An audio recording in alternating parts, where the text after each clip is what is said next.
Well, we got some new faces with us today. We're somewhere south of Mason-Dixon line and just doing some shed hunting, scouting, kind of whatever. Just a beautiful day to get outside, so we'll see what we find. So just come out over top of this ridge. Just on the other side is where all that feeding was. And got a little cedar tree coming down this point, coming down through here. You can see there's been some deer digging over there for food, but got a nice annual, not really a signpost rub, but you can tell it's been worked year over year. This side of the rub's in a little older. See down through here. That's from this year, so some annual data there without any cameras.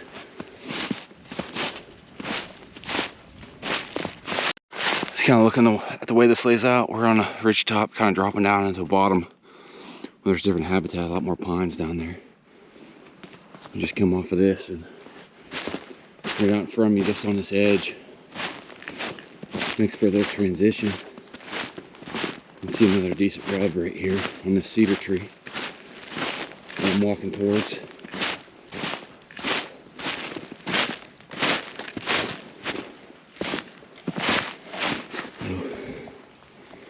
Another rub lower. You can see that other cedar tree. Now it's hard to see on a GoPro, but there's another cedar tree right there that's rubbed. So I'm kind of looking down through here, right down there, about 40 yards. I can see another rub, another cedar tree. So I'm definitely using this point, probably in both directions. This is what it looks like coming up this point and headed down that point. But we're gonna make our way up this ridge and kind of circle down around and walk out this bottom. But there's definitely sign up here.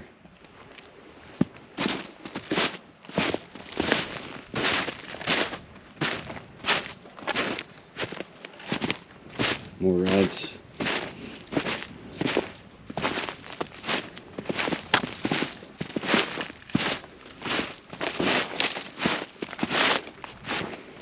These ones a bit better. A little higher in the tree.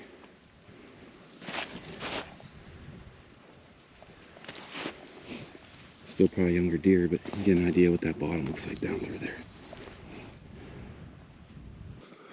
Well, we got, I don't know, we got maybe a mile or so back in through here, and you can see we're in a lot thicker, basically a stand of pines.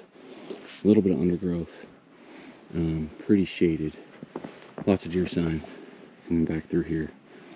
And you get up on this hillside right here, there's some doe beds just right here. I imagine they're just in here using a little bit of thermal cover that's here, and this, you can see this kind of wraps around and looks like there's a nice transition on the edge of these pines. Maybe looks like maybe something scratching over there. So we're gonna make our way over this way around this bowl and then drop down to that bottom.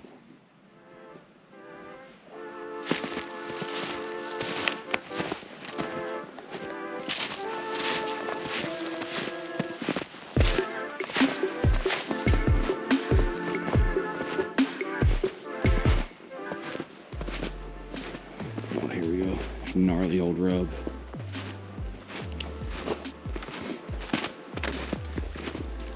You see this old cedar tree.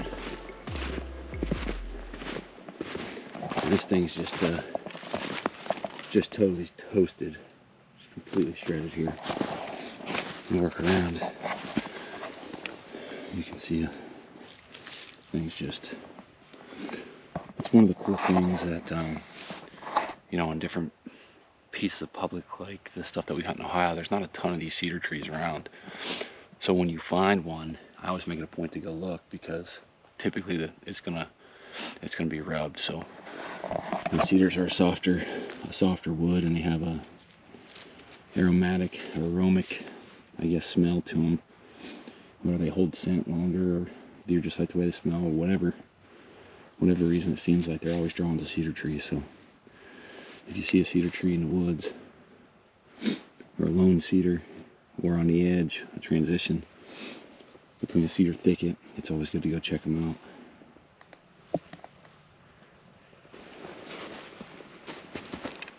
So one thing that's kind of deceiving when you're looking at rubs and there's a bunch of snow on the ground is the actual height of the rub. You can usually tell if it's an older deer or a bigger deer by how high it is up on the tree. And if you were to take all this snow around this tree, how it was, you'd think it's only a couple inches off the ground, and then you dig this stuff out and the base of the tree is actually 6 or 7 inches lower on the ground. So this just can be a little bit deceiving when you're looking at rubs and there's a bunch of snow on the ground. Something to keep in mind.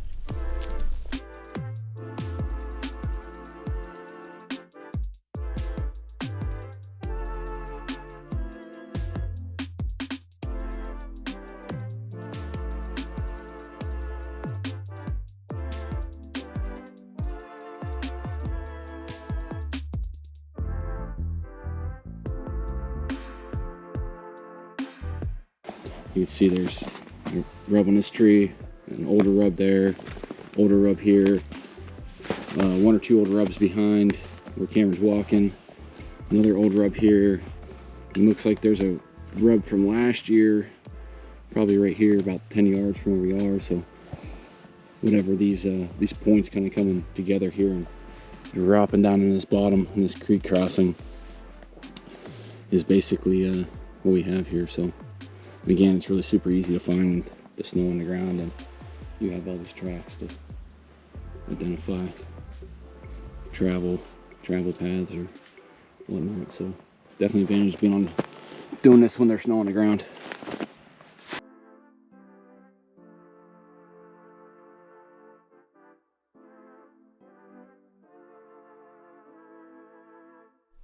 One of the things you hear guys talk about a lot are signpost rubs or annual rubs. You know, rubs the size of your man's thigh or a man's waist, and just walking this field edge on the edge of this creek bottom, and this, I guess it's a transition to this edge, there's a bunch of what we would call nighttime activity and field edge rubs down through here, and a lot of them look like velvet rubs. But just back in maybe 10 yards or so, yeah, again, we're at a cedar tree, and this thing is just tore up kind of on every angle. Up, there's branches broke off up to, well, over my head from where I'm standing here, and it's been worked 360 degrees. Lots of shavings on the ground. Snow's melted here, so it's a little bit easier to see, but there's just shavings everywhere. You can see identified tine marks up through here. So when guys are talking about signpost rubs, this is what they're talking about. It's a rub that basically every deer in the area or that walks past it is going to leave its scent. It's going to rub it a little more aggressively than, you know, early season rubs or even, you know, velvet rubs, like kind of out on this field edge. So you can see this thing's tore up, and the body of it, or the majority of the rubbing, is done on this lower section, but it's easy to see where these branches have been broken off, you know, up over waist high, head high. When I'm kneeling down, that a deer had worked this a little higher, and it's even higher on this back side. So, you know, guys are looking at rubs, and there's a lot to take away from them. One of the things that everybody's trying to do while they're postseason scouting is, you know, post-date that activity throughout the season. They're trying to identify, you know, how big of a deer made that rub and different things. And, you know, there's things that you can look at, like these tine marks. You look at tine marks, and if you were to only see 2 tine marks right here, you know, that could be a deer with a really wide frame where it wasn't getting worked on the sides, and just his brow tines were gouging that, or could be a spike. So there's a lot of different clues and things to look at. Guys get fixated and coming over and looking at these rubs, and oh my gosh, big rub, big rub, big rub, and they're not really taking the time to really look to see what kind of deer was hitting it. How aggressively was he working it? And again, we'll get some close-up shots of this, but you can see these tine marks just grooved down through here, about that high, and all these branches broken off. So this is something that gets worked pretty darn aggressively to break these branches off and really get those tine marks in there. So it's kind of neat. All right, so that's a wrap for this video. We got more ground to cover. more videos to shoot, but it's always awesome coming in here and finding all these rubs and kind of dissecting them, figuring out what kind of deer made them. I think that's one of the coolest things about postseason scouting is finding some of this stuff and trying to figure out what time of year it's made. But if you guys find some value in this video, be sure to leave us a comment below and smash that subscribe button.